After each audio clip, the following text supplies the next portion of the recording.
Have Senator Dotzler and Speaker of the House Grassley, Representative Grassley. I'll let Steve Furman, our Director of Government Affairs, will do the moderation. But before we get going, first of all, thank you. Welcome this morning. It's Friday morning, and Cedar Valley to be hosting these Friday forums. And as Steve said, they've gotten more and more viewing and popular since we've been able to do it virtually. So it's we know it's easier for folks to hop on when they can from their remote locations. So thank you for taking the time this morning.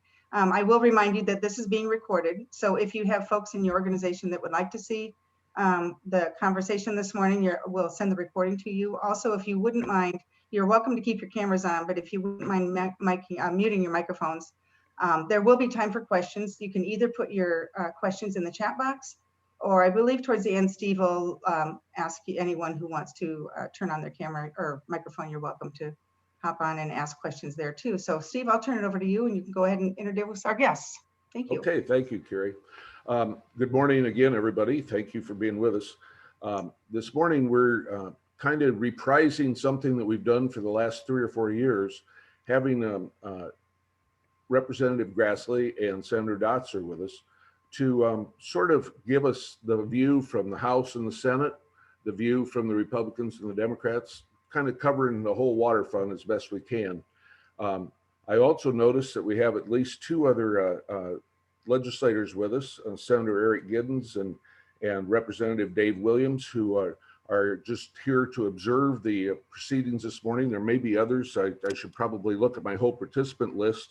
I know that Representative Kressig had said that he would be with us, and he is. Hi, Bob. Good morning. They're with us just to kind of figure out what's going on from the point of view of the speaker and the assistant minority leader. So to begin this morning, I'm going to ask Representative Grassley to sort of just give us a kind of an overview, a lay of the land, what's going to be important in this session from his perspective, and then we'll ask Senator Dotzler to do the same. So Pat, we'll start with you if we could. Well, thanks everybody for being here. I know Bill and I will try to put on a show for you. We probably do a few more fireworks in person, but we'll try to put on a good show for you today. So thanks for having us again. Obviously, with the election last year, just kind of a brief update. You know, I think most everyone would know this, but we're at 59 seats now in the legislature, so we grew our majority. And we've had some of our policy caucuses. So usually leading up to that hopefully is relevant to the group. Kind of the way I handle things on the House side is we reach out to the members, try to get their input on the things that they would like us to try to address during the upcoming legislative session. And so we've gotten that input from the members. We've had our caucus to kind of lay out what that looks like. And I would say that just a really quick and easy 3 things that I've been talking about every time I've done one of these or any sort of interviews, 3 priorities from our caucus. I would say the leading issue is going to be parental choice in education. When I say that, I'm always asked, does that mean this? Does that mean this? And the answer is yes to all of it at this point. I think we're starting from a standpoint within our caucus that as we're making decisions on education policy, now we'll obviously have education funding discussions, but as we're making decisions on education policy, we're going to start from the standpoint that everything's on the table that empowers parents and students in the decision of their in their future within the K-12 education system. So that's going to be a big piece of what we're going to talk about. I think the second thing that we'd like to tackle early in session is childcare issues. I was kind of scrolling through the list of who you have on here, and I've talked to, and a lot of you have brought that up to me at one point or another in the last several years. Our caucus 2 years ago with the new members that came in, again, following a similar policy of taking the feedback from the members and trying to develop agendas off of that, really brought childcare as an issue to the forefront that Republicans had never really been a part of. Not to say it wasn't important, but it really wasn't something that our caucus was hearing from their constituents. And more has that become a hot topic within the legislature, especially within our caucus. And I would say even more so with the pandemic. It was a big issue before that. And when I say childcare, it's not as simple as just saying, write everyone a check. That's not what we're trying to promote with the policies that we have. It's about affordability, access, quality access, I should say, affordability, quality access, workforce.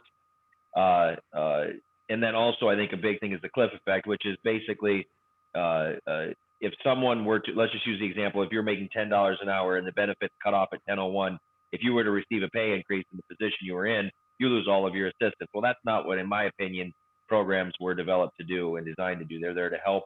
And if you try to work people off of that as they grow in their career path. And so that's something that we've tried to address. There's several different ways to address that. We've had bills the last 2 sessions now to address that. And I would say that that will be another piece of our agenda. So childcare as a whole, but there's several pieces within that. One more I would talk about quickly is, so currently the child care tax credit eligibility for income is $45,000. The bill we passed last year would double that to $90,000. We think that working families should be able to tap into those resources and that credit to be able to make child care more affordable, because I think that's one of the huge things we hear is not being able to find slots, but if you do find slots, they're so expensive. And then the last thing is just going to be the budget overall. And from the standpoint of the budget overall, I think that we have made great decisions. We were ranked by our peers #1 in the nation in preparedness for COVID. You look at other states, we passed the status quo budget. We had to reduce a few things, but for the most part, we passed the status quo budget in June when we returned to session. And you look at a lot of other states, they're not able to do that. And our cash reserves are full, our rainy day fund is full. That's about 10% of the overall budget. And then we're looking at right now a $300 million ending balance with projections of that growing. Right now, we're seeing increase in our projected revenue. The REC predicted a little bit of growth, but it's tracking above the REC estimate. So I say that from the standpoint of, I think there's going to be more requests on the legislature than there has ever been in my time, if not more so than ever, as much as ever, a request on the legislature because of COVID and the curveball that it's thrown into everyone's past 12 months. And so I think overall, those are going to be 3 big topics that I know when session starts out will be on our mind as we get going. And then obviously there'll be several other topics, tax policy. I mean, I could go through 40 of them, but I know we need to save at least half this time for Bill's opening comments. So I'll probably wrap it up there with those 3 things. That hurts. Any questions? So. Okay, so you still have me? You bet. Okay, good. So I apologize. Did all I can to make my camera work. It's all on. I don't understand it. Thank God we're going to get new computers. And this is actually the first time I've been on a visual Zoom because at my home, my bandwidth won't allow me to do anything but phone in. And here I am again, now that I'm committed to Zoom, here I am on the just the voice. And that probably worked out pretty good, Pat, because I don't know if I look any better than you do this morning. I put makeup on. I did all I can, eyelashes. Grew hair. Do the root. Yeah. I did that all. So just visualize me in a suit and looking good in a big office and looking important. Actually, I'm at my mother's house. She's still sleeping. And I take care of her about 60 hours a week. So this is my time. I want to thank Pat, and I appreciate his willingness to listen to people. And really, I look at the Iowa House of Representatives as the adults in the Capitol because the Iowa Senate's a little bit out of control. So just to talk about what some of our agenda is and what's important to us, first of all, the #1 thing is to stop the spread of COVID in Iowa. And I'm deeply disappointed in the legislature not mandating masks. The public can come in to the Capitol. They do their standard temperature tests, which doesn't mean if you're asymptomatic, you might not have a temperature, and allow people to wander around in the Capitol. And I know we're isolating legislators as much as possible, no clerks on the floor and that type of thing, but it's a big mistake not to require masks. We do it in our public buildings here. We do it in Menards, Home Depot, you name the stores where the public's at, and they require masks. And that really is the #1 thing we can do right now because the shots are slow in coming in Iowa. And we get a allocation by population. And, we looked at the numbers, and Cedar Valley is getting something like, Timmy Brown Powers gave us an update yesterday at like 1,400 released, but when you got to have 2 shots and you look at 120,000 people here in the Cedar Valley plus, it's going to take us a long time to build up that herd immunity.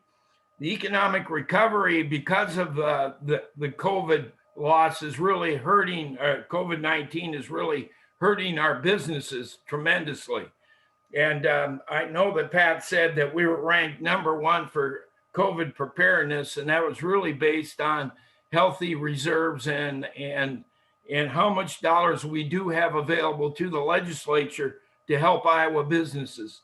And so far, we've only relied on federal dollars. And I think it's time that we take a look at some of these small businesses and businesses across Iowa who have expenses who didn't receive any of that initial dollars. So that's something that's really important. I sit on, as you know, the Iowa Innovation Council. You and I has instituted decision-making, and I've been in economic development for a very, very long time. And the #1 thing we need to move our economy on, and I'm very proud to see that the Cedar Valley legislative policy agenda put talent up there at the top of the list.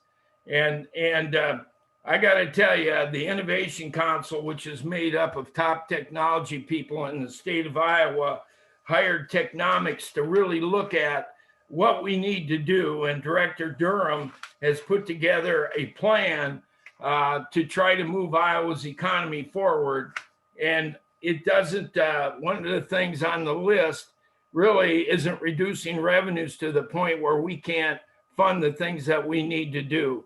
Now, I heard about making sure the #1 thing of parental choice in Iowa is on the agenda, but we already have parental choice. Parents can homeschool their kids. They can move to other school districts. They can do a lot of different things. And to me, it says reduce revenues available for education. And that's a big mistake. And diversifying our education system to the point where we don't have money to fund the technologies that need to be spent in schools is important. So I'm very concerned about those issues. We need to have a sense of urgency about technology in Iowa. We need to upskill our workforce, upskill the talent, and we need to recruit people. And again, looking at the Cedar Valley's policy agenda, the talent stuff is right up there, and creating what we call placemaking is so important, and to recruit people to Iowa.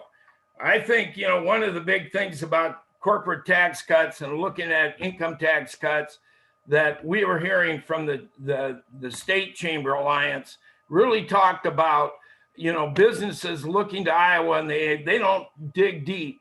But I don't agree with that. I mean, they look at our tax structure, but what they really look at, and we've heard this directly from presentations at the Capitol, people who are economic developers, they say that if you develop a workforce, the businesses are going to follow.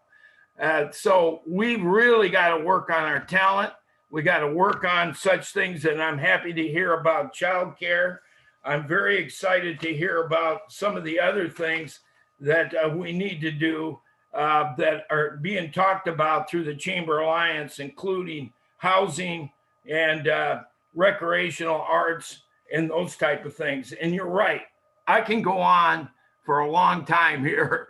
So those are our top items: COVID, dealing with economic recovery, helping individuals, putting resources into small businesses, and really helping with the workforce, educating our students and attracting workers by improving the placemaking and working on a more attractive Iowa. Keep in mind, we have the slowest growth rate in the country, and we have only grown by an average about less than 1% since 1900, and that's a chamber fact that was put out. So Debbie Durham has a whole list of items that we need to do, and it's going to require resources. And if we cut our budgets to the point where we can't add additional resources, we're going to be in big trouble. And that's my story, and I'm sticking to it. Thank you, Bill. Thank you. Steve, let me just, I won't debate Bill on this. I just want to clarify a couple of things. To the point of the math, and I know from this group's perspective, you don't, well, I'm sure you care how we run the Capitol, but you know, that's a lot of that responsibility. That's one thing that's not really realized. I think a lot of Iowans think that the governor runs the Capitol. Those decisions that we make are made by Leader Whitford and myself on how we're going to reopen session. We have no, and I will just tell you that I plan on being on a call this weekend or right away Monday morning with my caucus and recommending that they wear masks if they cannot socially distance to make sure that they can be there to perform their job. I can issue a mask mandate to our caucus or the Democrats, but I have no way to enforce that and keep any member off of the floor of the House to participate. That's the constitutional right that they're given by being a duly elected member. I have no way to enforce that or do that. I think you're going to see more members than what you think wearing masks out of precaution because they want to be there to get our job done. So that would be the first piece. And some of that's some inside baseball. So I apologize about that. The second thing to kids at parental choice in education, look right there in your own district, Bill. Those kids cannot transfer. Those kids cannot open and roll outside of Waterloo School District. And it's not just Waterloo schools or Des Moines schools that have the diversity plan. Any school district can stop someone from open and rolling out. We've seen other cases across the state where students want to open and roll out. I don't want to leave a situation in Iowa where the only way a student can leave their current environment that they're in is by having to move, because all you're going to do is allow the people that can afford to move, the ones that want to move. And that's not going to give us any opportunity for all Iowans to have that choice within education. And I think this narrative is going to go down the path that this discussion is about taking money away from public schools. It isn't. It's about giving parents a seat at the table in their child's education. How often that has been lost in the mix over the last, especially 8 months, but in education is the parents at the table. The House Republicans won a few races in Iowa because their school districts would not listen to the parents. And it's a huge issue. So I know we're not here to debate education because I don't think that probably was on your agenda to talk about, Steve, but that has to be part of the conversation. And I think leading to that workforce problem that Bill touched on, having world-class choice in education for these students and parents to have and make sure their kids are in person and not trying to learn like this is going to lead us down that path. So I'll let you open back up to you, Steve, but I couldn't resist. Well, just a second here. Okay, go ahead. I'm not going to debate on this, but that's why we do this. Yeah. Well, I just got to tell you, open enrollment issues sound pretty good, and I agree with that. We can't, people need to go to good districts, but if you pull revenue away from school districts who have struggling budgets and are working so hard to put together hands-on stuff like we're doing in Waterloo, where you've got the STEM initiatives actually being put together, it's a very scary thing, and I hope that you will start to listen to us on both sides of it, and listen to the educators, because this is serious and it's going to affect our economy in the long run. So thank you. Okay, thank you. Well, I think that we might move beyond education, even though that's been something that we've stood strong on for many, many years.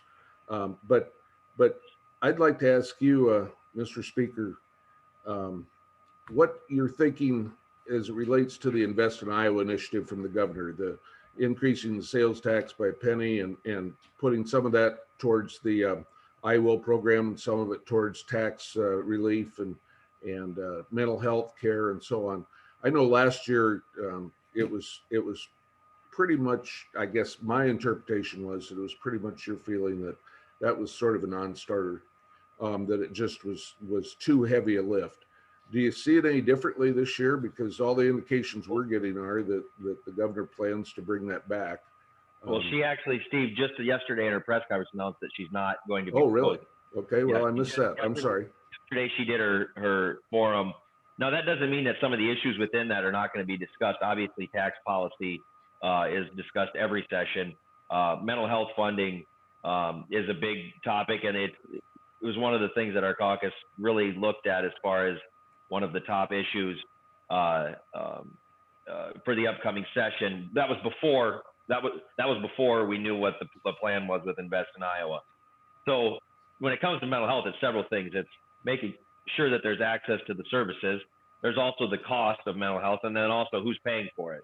Right now, that the burden is on the taxpayers, and I know that would have been part of what the governor's proposal did last year, was try to alleviate that burden on the taxpayer and make it more of a general fund a situation. I think that our caucus is going to be working through on what a plan could look like to pick up some of that burden off of local property taxpayers when it comes to mental health.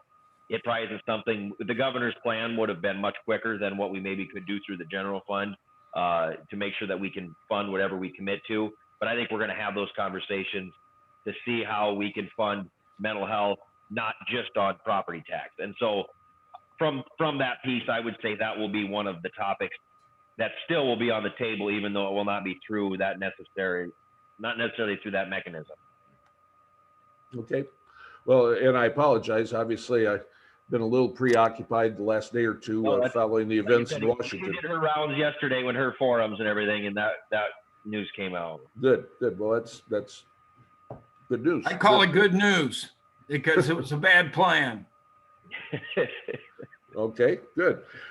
Bill, I'm going to turn to you and ask you, you mentioned the placemaking idea. And of course, we remember all the work that you did many years ago to sort of bring forth the Vision Iowa program and then Enhance Iowa.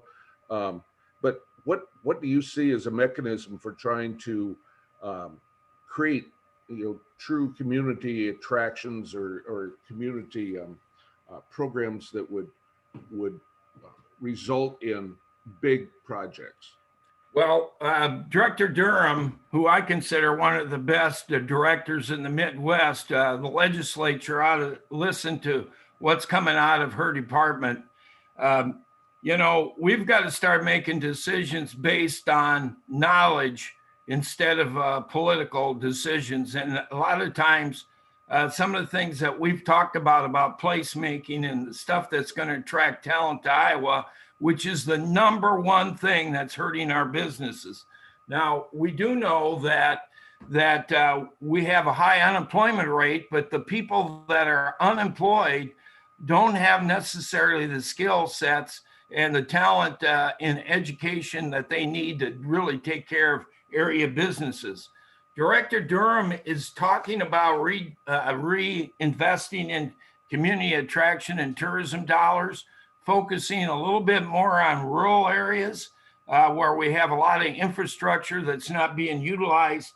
But she's talking about proposing a new $100 million bonding program, kind of like Vision Iowa that we did before, because the legislature doesn't seem to want to put money into those programs. I passed through the Senate, and it kind of got watered down in the House, the Enhance Iowa program that would have put $25 million a year in ending balance money. It was the last thing on the agenda for spending of the year. And if we had an ending balance after every bill was paid, instead of rolling it over, we would put $25 million a year to use kind of like a super cat to really help communities develop themselves. I sit on the Enhance Iowa board, and I got to tell you, there are so many great projects across Iowa, including here in the Cedar Valley, that go unfunded because we don't have the resources. And people, as a behavioral biologist from UNI, people gravitate towards cool, and we're losing all our bars and recreations and musicians across the state. And we need to really amp up the kind of things that young professionals need. My daughter works with principal, and she's been working at home, and she says, Dad, I can't take this. She's a social person, and I don't think she's unique. People want to socialize. We want to be together. We need recreational opportunities, and we really need to invest in those type of things. And placemaking also takes care of childcare, the mental health stuff, the kind of things that make your community strong, education system, and those are all important parts of placemaking and talent recruitment. Thank you. Pat, do you want to? Well, I would just say react? from the standpoint, and I'm planning on, Debbie Durham and I have been trying to coordinate, Director Durham, I should say, are coordinating on getting together to discuss some of these things.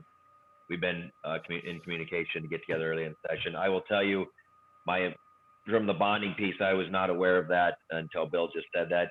My initial reaction is to be somewhat hesitant to doing that. Anyone that knows or has any requests of the RIF budget, which is using the state's gambling dollars, should know that we'll be paying for iJobs for the next, let's see, I think it's 17 years. That was passed 10 years ago. We'll be paying for that for the next 17 years, which is putting a tremendous burden long-term on our ability. And we bonded against a fund that has now seen a drastic decline in revenue, whether it's through COVID or Nebraska now potentially, or Nebraska expanding their gaming. So I'm going to be somewhat hesitant to any sort of bonding proposal, because it does tie your hands for next 20 years, not knowing what your revenue may look like, especially when we utilize specific funds.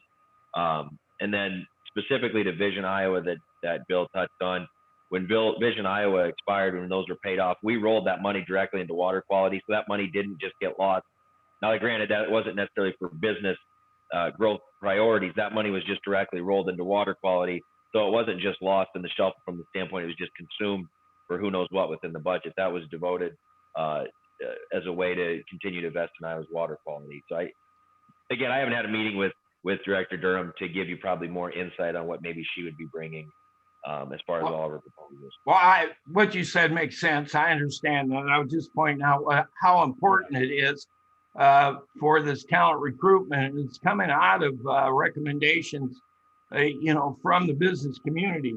So the easy way of doing it is to do what I proposed originally that passed out of the Iowa Senate and with bipartisan support, was to take the ending balance after all our bills are paid.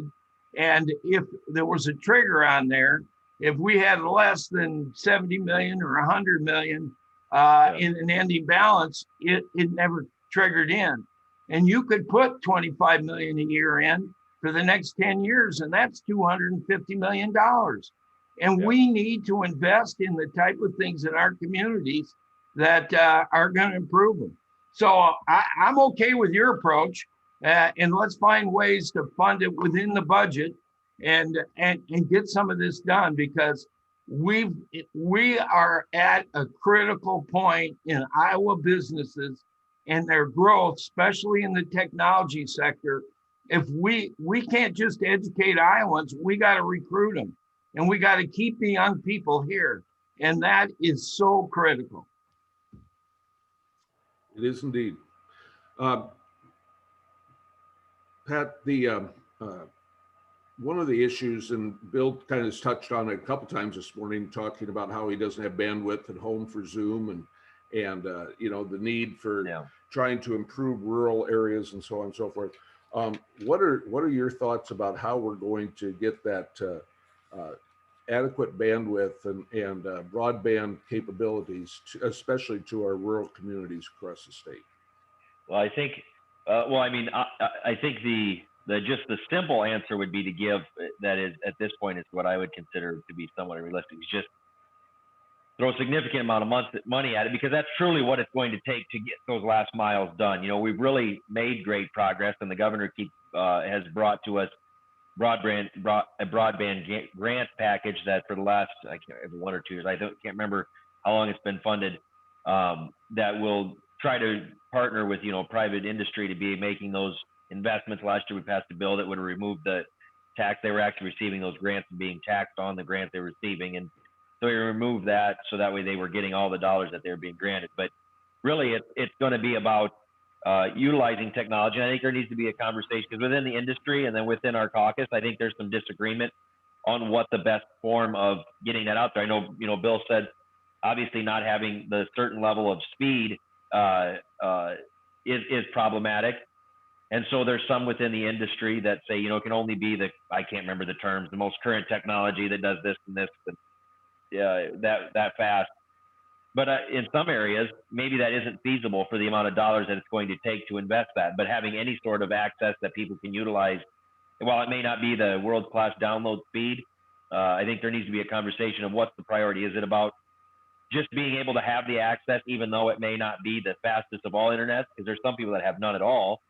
Or is it about making sure that everyone has that long-term world-class investment, but that's going to take a lot more time and a lot more dollars. So it's really a complicated issue. We all recognize an issue. And again, if we had unlimited pots of money, it would probably be a much easier issue to deal with. But at the end of the day, getting that in the ground, especially the miles that are left in Iowa, not left, but a lot of these miles that are next up in Iowa, the reason they're next up in Iowa is because they're the most expensive ones. It's not because they were the easy ones and the most cost-effective ones.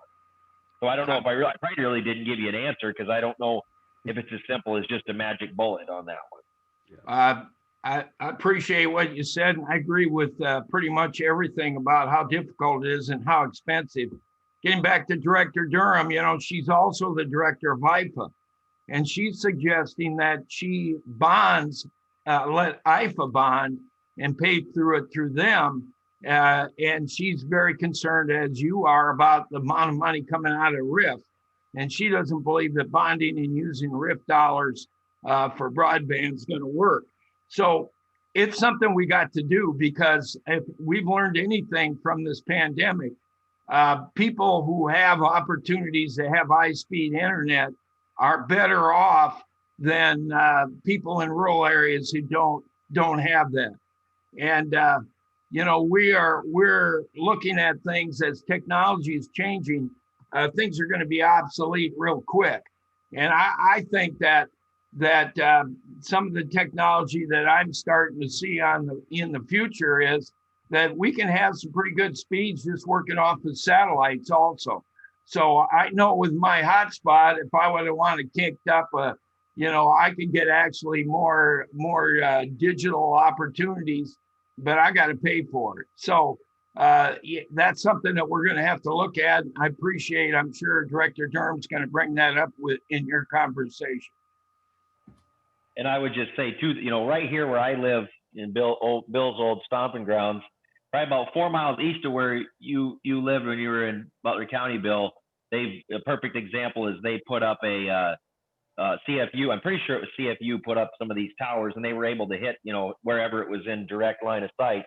And I've talked to a lot of those folks. They're right here in my area that don't have that access, and they've actually been pretty satisfied. And again, other people have different demands on what they need for speed, but the people that I've talked to and what has been deployed in some of these areas just outside of Blackhawk County, again, it may not be the gamer type download 1,000 movies and play video games at the same time type of speed, but it's been able to give them at least the access to do things like this. So that's why I bring that up, as far as I realize that some of the technologies will be obsolete, but also where we sit right now, I have a lot of my constituents that they're willing to take slower speeds for access to anything. So it's a very complicated issue that hopefully people smarter than me have some solutions to.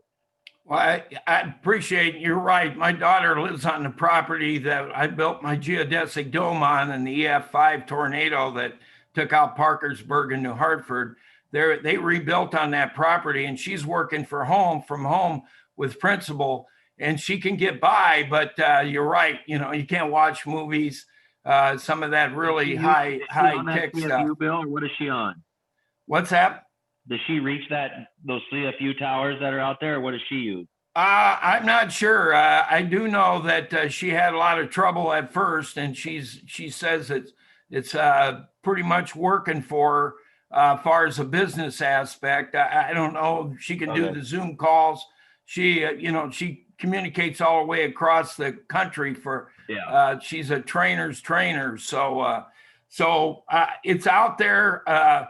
But, as you get out in some places in Iowa, we're on, riding across Ragbri, you don't even have cell service. So some of it is, it's tough. And I heard that you did create a new committee in the House on technology, and Dave Williams, I think, is going to be part of it. And he's a real expert on dealing with some of this broadband stuff.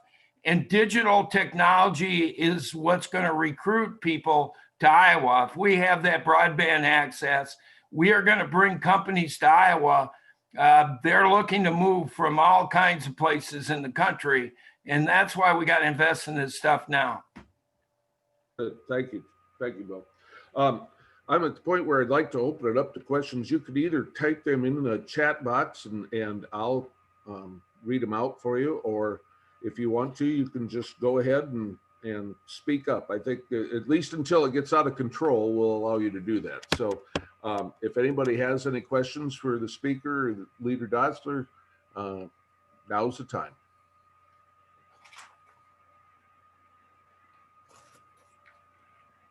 Don't be shy. I think we were just that thorough. Yeah, I got questions, but I suppose I ought to let them. Yeah, you don't get to ask them right now. Oh, You get okay. to answer them. Chris, did you have something? Chris Hansen? Yes, thanks, Steve. Well, to both. Great to see you, Speaker Grassley, and not see you, Bill. Sometimes that's maybe like you said better. Anyway, no, appreciate you being here today. Man, we need some help getting these vaccines rolled out, especially in the nursing facilities and the assisted living facilities. Trying to funnel everything through. I got interviewed with the Register yesterday, talking about it. The governor's working hard. IDPH is working hard. Everybody's working hard, but we got to get Walgreens and CVS to get going, or else open it up to other pharmacies. We know how to give shots. We can do it. But we really got to get that out here so we can get our staffs and our residents taken care of, so we can flip this thing from being one of the most dangerous places to be to actually being a safe haven for the folks that are most vulnerable. So anyway, we need your help on that, if you can push a little bit. And of course, then that goes on to the herd immunity and everything. And yeah, Speaker, thank you. Keep pushing for them to wear masks. We need leaders to show what folks really ought to be doing. And then just, I won't go into Medicaid and bore everybody to death, but at the same time, this thing's really raised a lot of heck here, and we're not going to rebase and all that intricate stuff that you guys understand. I don't need to go into, but at least help us with some inflation factor to get, all of a sudden we had to turn into mini hospitals. We've never been reimbursed. We've never been supposed to be that. I think everybody stepped up pretty good, but we really need some help moving that stuff forward. I know you're on it and working with the associations. And then just, what we're trying to lead here with Cedar Valley Kids, with Grow Cedar Valley, with the Community Foundation, with Hawkeye, with VGM, UNI for sure. Yeah, we're trying to do our part too. And I'm tickled to death to hear you see that is a real challenge. You're absolutely right, Speaker. The cliff is the biggest component of that. If we start to promote our people up, I've got people that'll turn down hours and won't take raises because the penalty is way more harmful than what the upside is. And we want to keep growing people, to Bill's comment too. So I'll shut up there, but thank you and appreciate all the effort. And I know it's been a stressful time on all of us, and it's going to continue this way for a little while, but there's hope out here, and we're going to get there. So what I would say to that, Chris, on one of the points that you made in there, and would be with the vaccine rollout. So the legislature, from the standpoint, it's a very difficult thing to handle because the legislature is going to take the pressure for not rolling it out. But I don't know of many legislators that this is exactly their area of expertise. And so I'm very careful for us to weigh on the scales from the standpoint of how we would give experts in this field. Now, what I can say is if when we're meeting with Director Garcia, and I know she's been in constant contact with our chairs, whether it's budget or policy related, if it's a situation that the funding or the regulation rules are slowing them down, then I think that's where the legislature has to be reactive. And I don't say that as a cop-out as far as why we don't think we should put our thumb on the scale. I just think as legislators, we have to be very careful. And I use the same thought process when we return to session, relying on the experts to give us the advice to, reopen and what guidelines there should be. So again, if it's regulatory or funding, those absolutely, that's the legislature needs to be involved. I only share that with you because trust me, we're hearing about it. I know you're right there front lines, but the legislators are hearing plenty about it as well. So we're applying that pressure, and we want to be helpful where we can, but we also don't want to inhibit the experts on who they know are the people that are most at risk and all that. So I don't know, was I clear or? Yeah, no, you're absolutely right. I think the main thing I'm asking for is just weigh in with a little bit of this struggle, because I know that the governor was having a meeting with other Midwestern governors, and they were on with the CEOs of CVS and Walgreens. You know, I won't go where I want to go on administrative fees, but we just got to get it rolled out. People are dying. Yep, I gotcha. And I agree with a lot of the problem also is the small amount of rollout of vaccines to states by population. And we're having real difficulty with that. Hopefully they're going to ramp it up. I do know that you're 100% right about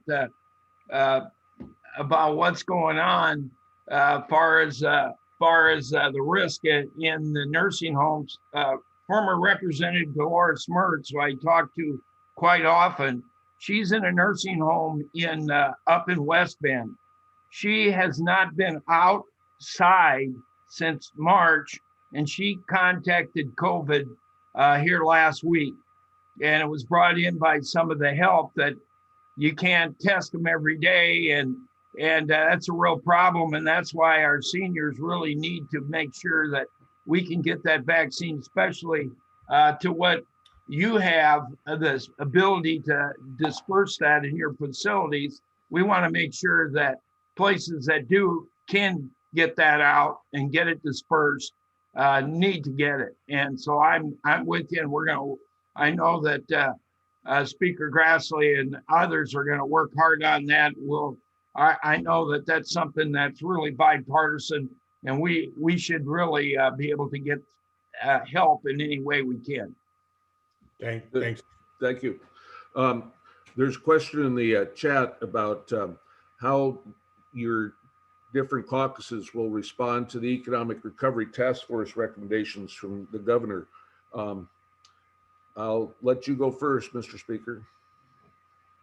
Well, again, I think a lot of that is going to be, and that's one of the problems. I used to be a lot more fun on these calls when I was just appropriations chair, because I could say whatever I wanted and nobody really cared. I mean, they cared, but I didn't have to speak for the entire caucus. So sometimes when I don't, to be quite frank with you, this was not something that came up in our last caucus that we had. And so the in-depth conversations globally from the standpoint of the whole Republican committee. So I would just say, I have a new not a new appropriations chair. I have a new economic growth chair. I know that I've been in contact with him to make sure that he's vetting everything that properly needs to be done. A lot of that is going to work its way through the committee process. I think that several things that have been discussed on here today, it's COVID and how that impacts who's received what money and what the state responsibility would be to add additional resources to that. Obviously, workforce, childcare. I mean, I think we could just go on and on through that list of things that we know we need to be working on. But I would say at this point, for me to commit to a lot of specific proposals from the governor when we haven't really had many discussions, I'll be pretty careful, especially with that red light up in the corner. I probably shouldn't speculate too much. Okay, yeah, that's fair. That's fair. Then let's talk a little bit about Steve. Yeah. Yeah, just briefly on that. I don't know. I haven't had an opportunity to really review all of it, but what I've seen, it's kind of weak actually. And some of the recovery stuff talking about, supporting businesses through tax cut increases. They will help, but what will help more is making sure that we have some direct payments to some of these struggling businesses that are closing, and we're losing them all over Iowa. We need to use some of our state dollars. That's what the rainy day fund is for, and invest in some of these businesses and really do the kind of things that we've been talking about, the place building and the kind of things that provide the workforce to these businesses is really what's going to help us recover. And a mask mandate, even though you can't enforce it, just saying it is important. So I kind of think that the task force isn't going far enough with their recommendations. Thank you. Thank you. We've got another question here, wanting to know sort of what the conversation is at this point in time in both the House and the Senate on the commercial property tax backfill. Any thoughts that are different than what it's been the last few years, that's just something that needs to be maintained? Well, I can tell you from, again, I don't get to take off my speaker's hat, but I can tell you that if, we've had, when I was appropriations chair, we had conversations about, there are some entities that are receiving more dollars through the current backfill system that we have in place than what they would have even received had we not made the changes. So as far as a topic on the priority list is being discussed, I'm sure there are specific legislators that would like to see tweaks being made to it. But, I don't see that being one of the agenda items on there. I think long-term for us to be doing that, or for long-term, I think that's got to be part of the conversation as far as if we fully backfilled our amount, how high should that go as far as just a pure revenue source? I know it's not an overly popular opinion with many, but as far as we sit right now, that hasn't been anything that's been brought up, at least to my level. But I can't guarantee that there aren't specific legislators dealing. Okay. Bill, any thoughts that you've heard, any conversations in the Senate that would, indicate that might be going away or that it's here? Well, I was on actually on the bill and negotiated that bill when it was put together. And even though we had a commitment from Paulson and Grassley when we did that it was going to be etched in stone. Well, you can never commit one legislator session to the next, and so nothing's etched in stone, but it should be. When we talk about commercial property tax cuts, that affects local funding. And one of the things that affected COVID, and we've been talking about working at home, we are seeing a downtrend in commercial properties that are being utilized. Principal got rid of their office in Cedar Falls, and that put a big hole in commercial property. So, we are going to see a loss of commercial property revenue to our cities and counties just because of the downsizing and the loss of businesses across Iowa. And so that's something to be really concerned about. So any discussion about weakening the backfill is a major mistake. In fact, we need to look at maybe helping communities out more and picking up more responsibility for some of the costs that we've laid on our communities. Okay. I have a question in the chat from Barb Prater at the food bank, and she is saying that last year there was a tax exemption for food banks that got through the House but was dropped in the Senate with the rising food insecurity due to the pandemic. She's asking if she can count on your support, both of you, to try to help get that passed. And that effect is less than $200,000 annually. Food banks in Iowa are seeing record increases in food needs. 1 in 7 people and 1 in 5 lack access to an adequate supply of food. Many of these people never thought they'd be in the position of having to be food insecure. What are your thoughts or your observations on that particular tax issue?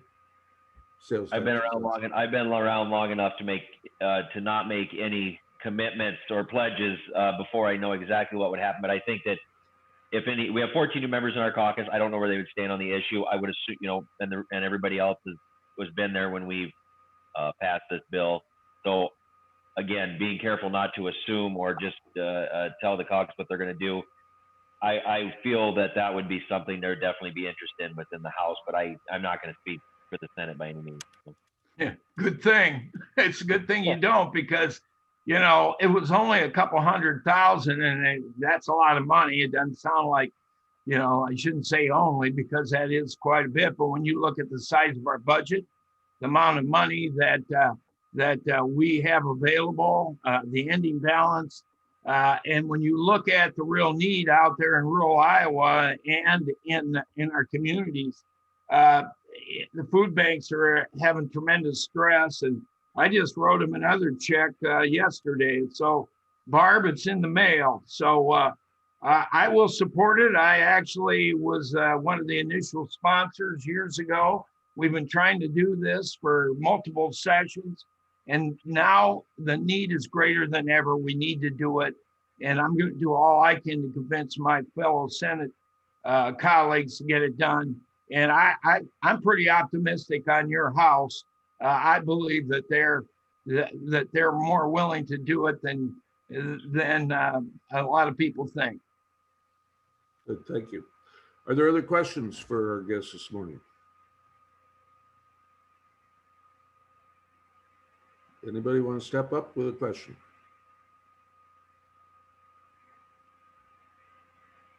Well, hearing none, I'm going to take the liberty of giving everybody a few minutes back here this morning and say to our friends, Pat Grassley and Bill Dotzler, Mr. Speaker, Mr. Leader, thank you very much for your time this morning. We really appreciate you coming with us right here before the session starts to sort of give us an overview of what the conversations might be.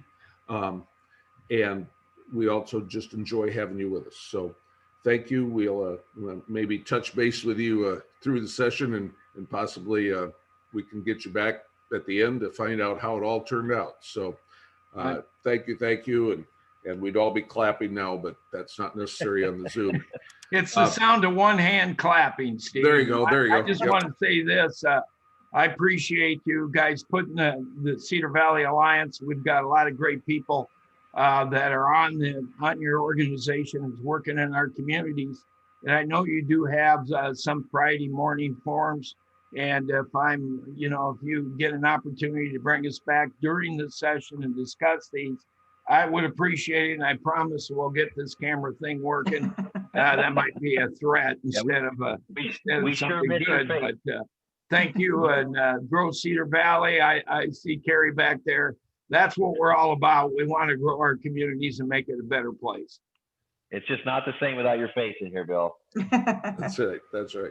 Hey, before we go, I want to tell you that next month on February 12th, our Friday forum will feature conversation with the state auditor, Rob Sand. We have tried to put something together with him over a number of months, and we finally found a date that works. So I hope that all of you will come back then and be a part of our program.